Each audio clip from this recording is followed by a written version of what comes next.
السلام علیکم ورحمۃ اللہ وبرکاتہ۔ محترم ناظرین، ہمارے MT کے آفیشیل چینل پر آپ سب کا خیر مقدم ہے، سواگت ہے، ویلکم ہے، خوش آمدید ہے۔ ویڈیو شروع کرنے سے پہلے آپ سب سے گزارش کرتے ہیں کہ اگر چینل پر نئے ہوں تو ہمارے چینل کو سبسکرائب کریں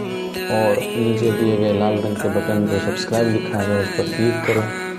بیل آئیکن کو دبائیں تاکہ ہماری ہر نئی ویڈیو آپ تک پہنچتے رہے۔ اور آپ کو ویڈیو کیسی لگے کمنٹ میں ضرور بتائیے۔ اور آخری چیز کہ ویڈیو کو لائک کرنا، اگر اچھی نہیں لگی ہے تو ان لائک کرنا تو بھولیے گا نہیں۔ چلیے ویڈیو شروع کریں۔ الحمد للہ نحمده ونستعینه ونستغفره ونؤمن به ونتوکل علیہ ونعوذ باللہ من شرور انفسنا ومن سیئات اعمالنا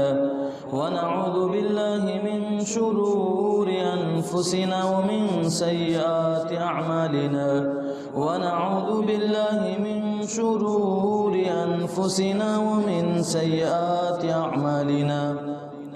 من يهده الله فلا مضل له ومن يضلله فلا هادي له ونشهد أن لا إله إلا الله وحده لا شريك له ونشهد أن سيدنا ونبينا وشفيعنا ومولانا محمد عبده ورسوله صلى الله عليه وآله وأصحابه وبارك وسلم تسليما كثيرا كثيرا. أما بعد فأعوذ بالله من الشيطان الرجيم. بسم الله الرحمن الرحيم. من أعرض عن ذكري فإن له معيشة ضنكا. وقال تعالى من عمل صالحا من ذكر أو أنثى وهو مؤمن فلنحيينه حياة طيبة. وقال النبي صلى الله عليه وسلم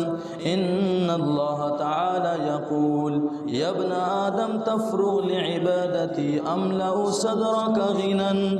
وأسد فقرك وإلا تفعل ملأت يدك شغلا ولم أسد فقرك. رواه ابن ماجه أو كما قال النبي صلى الله عليه وسلم صدق الله العظيم وصدق رسوله النبي الكريم ونحن على ذلك لمن الشاهدين والشاكرين والحمد لله رب العالمين.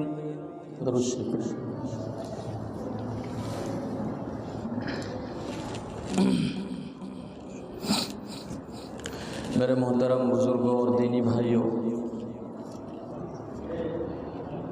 دنیا میں ہر روز لاکھوں انسان جنم لے رہے ہیں اور لاکھوں انسان دنیا کو چھوڑ کر جا رہے ہیں، مر رہے ہیں۔ اب دنیا میں آنے والے اور دنیا سے جانے والوں میں کامیاب کون ہے؟ اللہ تعالیٰ کامیاب کس کو کرنے والے ہیں؟ اللہ تعالیٰ نے قرآن کریم میں ارشاد فرمایا کہ جو میرے ذکر یعنی میرے احکام سے، میرے نبی علیہ السلام کی سنتوں سے، آپ کی لائی ہوئی شریعتوں سے اعراض کرے گا فَإِنَّ لَهُ مَعِيشَةً ضَنْكًا، کہ پھر اس انسان کے لیے دنیا سخت ہو جائے گی، تنگ ہو جائے گی، یعنی ناکامیابی اس کے ساتھ مقدر ہے۔ اور من عمل صالحا من ذکر او انثى، نیک اعمال کرنے والے چاہے وہ مرد ہوں یا عورتیں ہوں، بوڑھے ہوں جوان ہوں، اس کے بارے میں اللہ تعالیٰ فرماتے ہیں چاہے وہ صحت مند ہوں یا کمزور ہوں، امیر ہوں غریب ہوں، کالے ہوں گورے ہوں، عربی ہو عجمی ہو، جہاں کا بھی رہنے والا ہو، کیسا بھی ہو، لیکن اعمال صالحہ کرنے والے ہیں اور ایمان والے ہیں تو اللہ تعالیٰ فرماتے ہیں فَلَنُحْيِيَنَّهُ حَيَاةً طَيِّبَةً، کہ اس ایسے لوگوں کو میں کامیاب زندگی عطا کروں گا، کامیابی ان کے قدم چومے گی۔ لیکن اگر اللہ کے ذکر سے، اللہ کے احکام سے، اللہ کے نبی علیہ السلام کی لائی ہوئی شریعت سے اعراض کریں گے، پیٹھ دکھائیں گے، اللہ کی بات نہیں مانیں گے، اللہ کے رسول کے فرامین کو فراموش کریں گے، تو پھر اللہ تعالیٰ فرماتے ہیں کہ پھر ایسے انسان کو دنیا میں بھی کامیابی نہیں ملتی۔ جب دنیا میں کامیابی نہیں ہے تو پھر آخرت تو یقیناً کامیابی نہیں پا سکتا وہ انسان جس کو اللہ دنیا میں کامیاب نہ کرے۔ اب یہاں سوال یہ ہوتا ہے کہ بہت سارے لوگوں کو ہم دیکھتے ہیں جن کے پاس مال ہے، دولت ہے، شہرت ہے، گاڑیاں ہیں، عزت ہے، لوگ ان کے سامنے جھک جھک کر سلام کرتے ہیں، لیکن وہ اللہ کی بات نہیں مانتے، اللہ کے رسول صلی اللہ علیہ وسلم کی سنتوں پر ان کی زندگی نہیں ہے۔ کامیاب تو یہ لوگ ہیں کہ اللہ کے نبی کی بات نہیں مان رہے ہیں، اللہ کے رسول صلی اللہ علیہ وسلم کی سنت پر نہیں چل رہے ہیں، اس کے باوجود بھی دنیا ان کی قدم چوم رہی ہے اور دنیا میں کامیابیوں کا ڈنکا بجا رہے ہیں ایسے لوگ، تو پھر اللہ تعالیٰ کا یہ فرمانا یہ کیسے درست ہے؟ تو میرے بزرگوں، دنیا ایک ایسی جگہ ہے کہ جہاں کامیابی کا فیصلہ نہیں ہو سکتا۔ اللہ تعالیٰ نے جو دنیا میں ہمیں بھیجا ہے، اصل بات یہ ہے کہ یہ سوچ جو ہماری ہے کہ دنیا میں یہ لوگ پیسے والے، دولت والے، مال والے یہ کامیاب ہیں، یہ ہماری فکر ہے، ہماری سوچ ہے اور ہماری خام خیالی ہے۔ ہم یہ سوچ رہے ہیں کہ یہ لوگ کامیاب ہے، ورنہ شریعت کی سوچ کیا ہے، شریعت کی فکر کیا ہے، اللہ کے رسول صلی اللہ علیہ وسلم کی نگاہ میں کون کامیاب ہے، اللہ کی نگاہ میں کون کامیاب ہے۔ یوں کہہ لیجئے کہ دنیا کے دفتروں اور رجسٹروں میں نہیں، آخرت کی رجسٹروں میں کون کامیاب ہے، کس کا نام کامیابیوں میں لکھا گیا ہے، وہ اصل کامیاب ہے۔ تو ہماری فکر نہیں چلے گی، ہماری سوچ نہیں چلے گی، ہمارا خیال نہیں چلے گا، خیال جو بھی ہوں گے، سوچ یا بات جس کی بھی چلے گی وہ اللہ اور اللہ کے رسول ہیں، ان دونوں کی باتیں چلیں گی۔ لہذا جب ہم حدیث کو دیکھتے ہیں اور اسی طرح سے قرآن کریم کو دیکھتے ہیں تو وہاں اس ضابطے کو توڑنے والی چیز ہمیں بتلائی جا رہی ہے کہ دنیا کی کامیابی اصل نہیں ہے۔ ورنہ جب اللہ کے نبی علیہ السلام دنیا میں تشریف لائے اور آپ نے اسلام کا پیغام لوگوں میں عام کیا تو اس وقت عرب کے جو بڑے بڑے سردار تھے، قریش کے جو سردار تھے، جن کے نگاہوں کے سامنے پورے مکے کے لوگ اور اس کے علاوہ مکے کے اطراف کے لوگ آ کر سلام پیش کرتے تھے اور دولت کے بھنڈار ان کے پاس تھے، اونٹ پر ان کے خزانے لادے جاتے تھے، ایسے لوگ جب ان کے پاس اسلام لایا گیا، اللہ کے نبی علیہ السلام نے ان کو اسلام کا پیغام سنایا تو ان لوگوں نے کہا کہ ارے یہ اسلام ماننے کی کیا ضرورت ہے، محمد جن باتوں کو سناتے ہیں ہم نہیں بھی مانیں گے تو ہمارے پاس اتنی دولت ہے، اتنا مال ہے اور اتنے پیسے ہیں کہ ہم جو ہیں اللہ کے یہاں جب جائیں گے مرنے کے بعد جس کی بات محمد کرتے ہیں یہ تو ہم جا کر وہاں اللہ سے جنت خرید لیں گے، ہمارے پاس اتنی دولت اور اتنی کامیابی اور شہرت ہے تو ہم تو جائیں گے جب مرنے کے بعد جس کی بات محمد کرتے ہیں جنت اور جہنم کی، تو ہم جہنم سے بچنے کے لیے جیسے دنیا میں جیل سے بچنے کے لیے ایماندار لوگ اپنے پولیس آفیسروں کو یا ان کے علاوہ جو بھی ان کے ہوتے ہیں تعلق والے ان کو رشوت دے کر گھوس دے کر اپنے آپ کو جرم سے بچا لیتے ہیں، تو انہوں نے یہ سوچا اور یہی سوچ کر وہ یہ کہتے رہے کہ محمد کی بات کو کون مانے، محمد کی رسالت کو کون مانے، نعوذ باللہ ہم تو آخرت میں جا کے جس کی بات محمد کرتے ہیں اپنے مال و دولت دے کر اللہ سے عذاب سے چھٹکارا پا لیں گے اور جنت اور ایئر کنڈیشن رومز مانگ لیں گے۔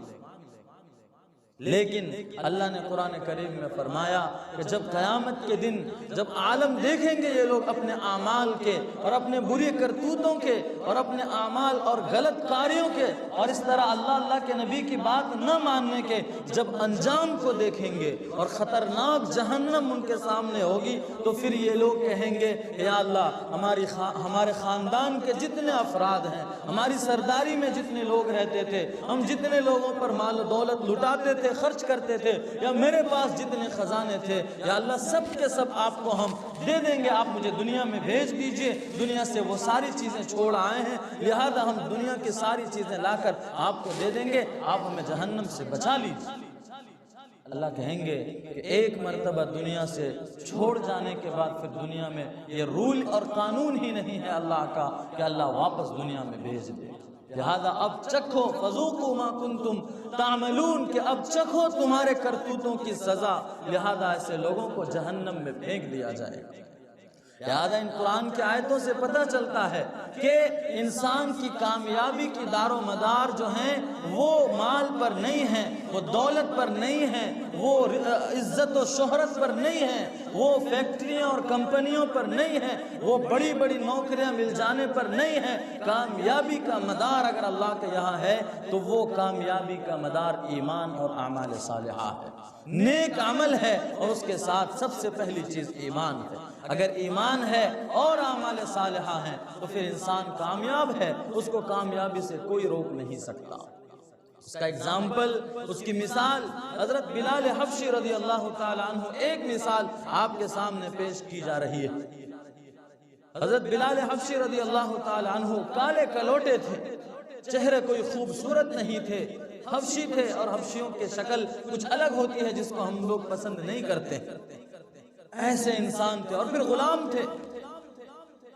جن کو بہت زیادہ مارا گیا، پیٹا گیا، سزائیں دی گئی۔ دولت نہیں تھی ان کے پاس، عزت نہیں تھی ان کے پاس، شہرت نہیں تھی ان کے پاس، وہ تو کسی کے غلام تھے، کوئی شکل و صورت اتنی خوبصورت نہیں تھی کہ یوں کہا جاوے کہ بہت خوبصورت اور ہینڈسم ہے، لہذا کامیابی ان کو مل جائے گی۔ کچھ بھی نہیں تھا، جو کچھ بھی لوگ اور ہمارے اور آپ کے خیال میں کامیابی کا ذریعہ بن سکتے ہیں ان میں سے کوئی چیز نہیں تھی۔ اس کے باوجود جب اللہ کے نبی علیہ السلام کے قدم پر آ گرے اور اللہ کے نبی کے ہاتھ کا بوسہ لیا اور آپ کے ہاتھ پر بیعت کی اور ایمان قبول کیا اور اعمال صالحہ پر جمے رہے، تو کیا ہوا؟ اللہ کے نبی علیہ السلام کو جب معراج ہوا، جب آپ مکہ المکرمہ سے معراج پر گئے ہیں، تو اللہ کے نبی علیہ السلام معراج سے واپس آنے کے بعد بلال کو بلایا کہ بھئی بلال ادھر آ جاؤ۔ آ گئے کہ بلال تیرا کون سا عمل ایسا ہے؟ یا رسول اللہ کیا ہوا؟ کہا کہ بلال میں معراج پر گیا، مجھے جنت جہنم دکھائے گئے، جنت میں جب چل رہا تھا تو مجھے آگے آگے کسی کے چلنے کی آواز آئی، تو میں نے جبریل سے پوچھا کہ جبریل یہ کون ہے جس کے چلنے کی آواز یہاں آ رہی ہے؟ تو جبریل نے بتایا یہ آپ کے غلام، آپ پر ایمان لانے والے بلال حبشی کے پاؤں کی آواز ہے کہ اللہ تعالیٰ نے پہلے سے ہی ان کے لیے جنت کو فکس کر رکھا ہے، جنت میں ان کے لیے روم بکت ہیں۔ بلال بتاؤ تو صحیح تیرا کیا عمل ہے؟ آخر کیا چیز ہے کہ جو تو مجھ سے آگے آگے جنت میں چلا جا رہا؟ حضرت بلال رضی اللہ تعالیٰ عنہ نے فرمایا یا رسول اللہ میرے پاس کوئی عمل نہیں ہے، بس جب آپ کلمہ لے کر آئے، ایمان اور اسلام لے کر آئے، ہم نے آپ کے اسلام کو قبول کیا اور آپ نے جو اعمال بتلائے وہ اعمال کیا، بس اس کے علاوہ میرا کوئی عمل نہیں۔ بلال کوئی تو خاص عمل تیرا ہوگا؟ بس یا رسول اللہ اتنا ہے کہ جب بھی میں وضو کرتا ہوں یا جب بھی میں مسجد کے اندر داخل ہوتا ہوں تو بس وضو کے شکرانے کے طور پر اور مسجد میں آنے کی اللہ نے توفیق دی، تحیت المسجد کے طور پر 2 رکعت نفل پڑھ لیتا ہوں، اس کے علاوہ میرا کوئی عمل نہیں ہے۔ اللہ کے رسول نے فرمایا یہی وہ عمل ہے جس کی وجہ سے تو مجھ سے آگے آگے جنت میں چلے جا رہا۔ تو یہ ہے شریعت کی کامیابی، یہ ہے اللہ کے رسول کے نظر کی کامیابی کہ دنیا میں کوئی حیثیت نہیں، دنیا میں کوئی مقام نہیں، لیکن اللہ کے یہاں مقام ہے، اللہ کے یہاں بلندی ہے کہ اللہ کے رسول صلی اللہ علیہ وسلم کے آگے آگے جنت میں چلے جا رہے ہیں۔ اچھا اس کا مطلب یہ نہیں ہے کہ پھر اللہ کے نبی علیہ السلام کا مرتبہ کم ہو گیا، بلال کا مرتبہ بڑھ گیا۔ بعض مرتبہ گارڈ ہوتے ہیں، سیکریٹری ہوتے ہیں، وہ کہاں چلتے ہیں؟ جو بھی وی آئی پی لوگ ہوتے ہیں ان کے جو گارڈز ان کے ساتھ ہوتے ہیں وہ کیسے چلتے ہیں؟ ان کے پیچھے پیچھے چلتے ہیں، آگے چلتے ہیں، آگے بھی چلتے ہیں، پیچھے بھی چلتے ہیں۔ تو اس کا مطلب یہ نہیں کہ آگے جو وہ گارڈز چل رہے ہیں بندوق لے کر تو اس کے پیچھے پیچھے جو وی آئی پی لوگ چل رہے ہیں، منتری اور ایم ایل اے لوگ چل رہے ہیں، ان کا مقام کم ہے اور گارڈز کے مقام زیادہ ہے۔ اس کا مطلب ہرگز نہیں ہوتا یہ۔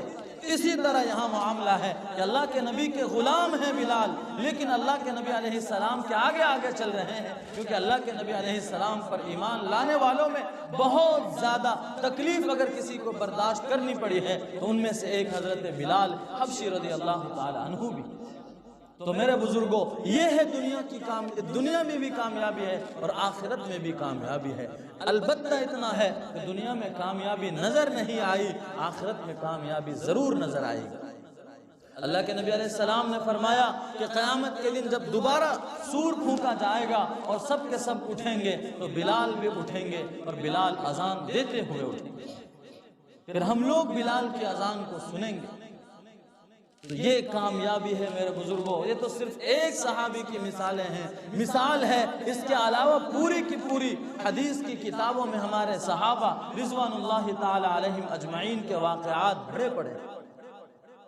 تو یہ اصل کامیابی ہے۔ پھر یہ کامیابی کیسے ملی؟ من عمل صالحا من ذکر او انثى فلنحيينه حیاتا طیبہ۔ یہ ہے کامیابی کا اصول کہ جو بھی ایمان لائیں گے، نیک اعمال کریں گے، اچھے اعمال کریں گے۔ اچھے اعمال میں دو چیزیں، اللہ اور اللہ کے رسول صلی اللہ علیہ وسلم کی فرما برداری کریں گے، اللہ فرماتے ہیں ہم انہیں کامیاب کریں گے، ہم انہیں کامیاب کریں گے۔ لہذا ایک حدیث پاک ہے، اللہ کے نبی علیہ السلام نے فرمایا کہ جو آدمی دنیا سے محبت کرتا ہے، من احب دنیا ہو، جو اپنی دنیا سے محبت کرے، اضر بآخرتہ، وہ اپنے آخرت کو نقصان پہنچا رہا ہے، وہ اپنی کامیابی کو نقصان پہنچا رہا ہے۔ ومن احب آخرتہ اضر بدنیاہ، اور جو آدمی اپنی آخرت سے محبت کرتا ہے اور آخرت کے لیے اعمال کرتا ہے، آخرت کے لیے اپنی کوششوں کو لگاتا ہے، سفر کرتا ہے آخرت طلب کرنے کے لیے اور اللہ کے راستے میں نکل رہا ہے، علم سیکھنے نکل رہا ہے، صدقات خیرات کر رہے ہیں، لوگوں کی مدد کر رہے ہیں، صرف اس لیے کہ ہمیں آخرت بنانی ہے، آخرت کو خوبصورت بنانا ہے۔ لہذا اللہ کے نبی علیہ السلام فرماتے ہیں انہیں لگتا ہے صورتاً یہ کہ وہ آدمی اپنی دنیا خراب کر رہے ہیں، اضر بدنیا ہو، وہ اپنی آخرت کے مقابلے میں دنیا خراب کر رہے ہیں۔ لیکن اے لوگوں، اللہ کے نبی فرماتے ہیں فَأْثِرُوا مَا يَبْقَى عَلَى مَا يَفْنَى، کہ ان چیزوں کو پسند کر لو جو قیامت کے بعد بھی اور موت کے بعد بھی ہمیشہ باقی رہنے والی ہیں، ان چیزوں کے مقابلے میں جو چیزیں کبھی نہ کبھی فنا ہو جائیں گی۔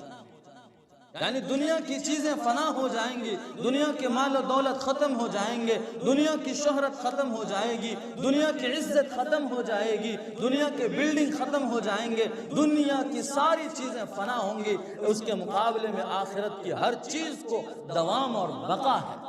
لہذا میرے نبی نے فرمایا آخرت کو قبول کر لو، آخرت کے لیے محنت کرو، آخرت کے لیے عمل کرو، تاکہ آخرت میں سرخروئی نصیب ہو سکے، کامیابی نصیب ہو سکے۔ آخر میں میرے بزرگوں ایک روایت میں نے پڑھی جس کا ترجمہ یہ ہے، اللہ کے نبی علیہ السلام فرماتے ہیں، اللہ تعالیٰ فرماتے ہیں اے ابن آدم تفرغ لعبادتی، اے ابن آدم، اے آدم کی اولاد، یعنی اے انسانوں، اے مسلمانوں، تم لوگ میری عبادت کے لیے فارغ ہو جاؤ، میری عبادت کے لیے فری ہو جاؤ، دنیا کے جھمیلوں میں مت پھنسو، دنیا کے جھمیلوں کو چھوڑ کر میری عبادت کے لیے فارغ ہو جاؤ۔ املأ صدرک غنًا، میں تیرے دل کو غنا سے بھر دوں گا، یعنی تیرے دل میں کسی بھی چیز کی فکر نہیں ہوگی کہ آج کھانے کے لیے نہیں ہے، آج دولت کم پڑ گئے، آج نفع زیادہ نہیں ہوا، آج دکان نہیں چلا، وغیرہ وغیرہ، ان چیزوں کی فکر تمہارے دلوں میں نہیں آئے گی۔ اور اس کے بعد فرمایا وَأَسُدُّ فَقْرَكَ، کہ تیرا فقر بند کر دوں گا، یعنی تجھے کبھی یہ محسوس ہی نہیں ہوگا کہ میں غریب انسان ہوں، میرے پاس دولت نہیں ہے۔ ورنہ آج بڑے بڑے دولت اور